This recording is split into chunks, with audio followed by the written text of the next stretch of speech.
to week 19 of our daily Bible devotions. We're now looking at the book of Luke. For the past 2 days, you watched an overview from the Bible Project video about the overview of the book of Luke, and it was divided into two because, like the book of Matthew, book of Luke is actually a long book that talks about the gospel about Jesus Christ, and in fact, the book of Luke is longer than the book of Matthew. Another thing about Luke is he is a physician. So we would see in his book that he is more detailed compared to the other two, compared to Matthew and Mark, because as a scientist, it's probably his nature to write more of the details of the facts, of the information that he gathered. You would notice that Luke presented the genealogy of Jesus farther than what Matthew did. What Matthew did is that he made a genealogy of Jesus. He narrated the genealogy or the bloodline or the lineage of Jesus. He traced it back to Abraham, the father of all nations. But Luke did farther than that. Luke traced the lineage of Jesus back to Adam. So what does that mean? Matthew, we can see from how it was written, the book of Matthew is arguing that Jesus is the promised king from the line of David. David being the one who descended from Abraham. David being the heir to the promise that God gave to Abraham. Now, Luke, it would seem, argues that Jesus is not just the promised king from the line of David, but Jesus is the promised seed of Eve, who will bring salvation to the fallen mankind. That brings us back to the story of the fall of mankind in Genesis chapter 3. That before God gave the punishment to Adam and Eve and to the serpent, God gave the proto-evangelion, the first good news, that the offspring of woman, the seed of woman, will crush the head of the offspring of the serpent. And that promised seed, as apparently argued by Luke, is now Jesus. When he was a kid, as narrated by Luke, he was brought to the temple, and there in the temple there was a prophetess as Anna, and there's an old man, Simeon, and they prophesied about Jesus when they saw him. What did the prophetess Anna say when she saw Jesus? She said, "My eyes have seen your salvation." Anna prayed to God and said, "My eyes have seen your salvation." Looking at Jesus, she said that, "I have seen your salvation." Because Jesus is the one who will redeem mankind from his fallenness, the fallenness that started from the Garden of Eden. And when he was able to minister after his baptism, Jesus went to Nazareth, and then he opened the scroll of Isaiah, and he quoted something there that declared who he really is. And he said, he read, "The Spirit of the Lord is upon me to preach good news and freedom."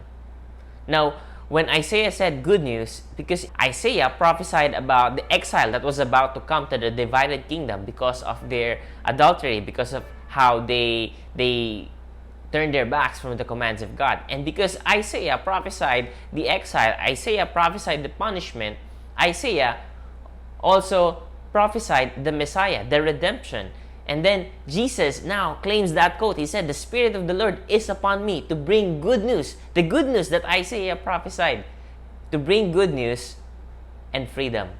Now, why good news? Good news only makes sense when there's bad news.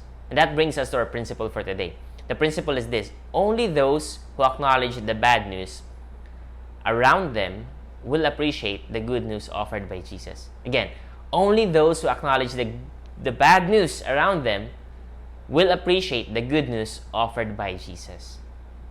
So, do you see bad news around you? Because if you don't see or hear bad news, you're saying that there's nothing wrong with you. You're saying that you're perfect, that your family is perfect, that the society is perfect, that the world is perfect. But if you don't agree that those things that I mentioned are perfect, then you're saying that there's something wrong with them.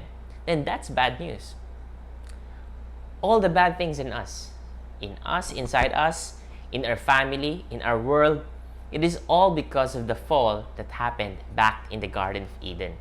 It all starts from there. You know, one sin creates another sin. That's what happened. One sin from the Garden of Eden led to another, and it led to another, and it led to another, because that's the nature of sin. In the same way that one lie leads to another lie to cover up the previous lie. It's always like that. So you probably heard the temptation, just this one time. Just this, just one take, just one hit, just one cigarette, just this one time. But the truth is, once you've done it, whatever it is, whether it's a vice, something that can be addictive, whether if it's a game, or anything that can be bad to you eventually in the long run, when you've done it, there's no more reason for not trying again. In fact, personally, that is also the reason why I don't smoke and I don't drink, because I've never tried them, not even a drop of any alcoholic beverage, even if it's red wine. That's my personal take, because for me, once I take even a droplet, there's no stopping me from taking another. I mean, I've already taken one. What reason do I have after that not to take another?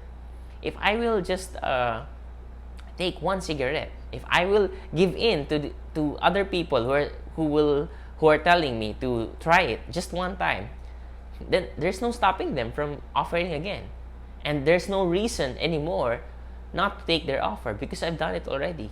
So one sin leads to another. That's the nature of sin, and you do it again and again and again, and that's how our world becomes rotten with greed, lies, pride, deception, and violence. So when you acknowledge the bad news, on the other hand, you'll start asking for a solution. You'd want an answer. You'd want a way out. You'd want freedom from this world, from the prison that this world has become. You'll want freedom from the prison that you're living in. And you know what Jesus said? The Spirit of the Lord is upon him to preach good news and freedom.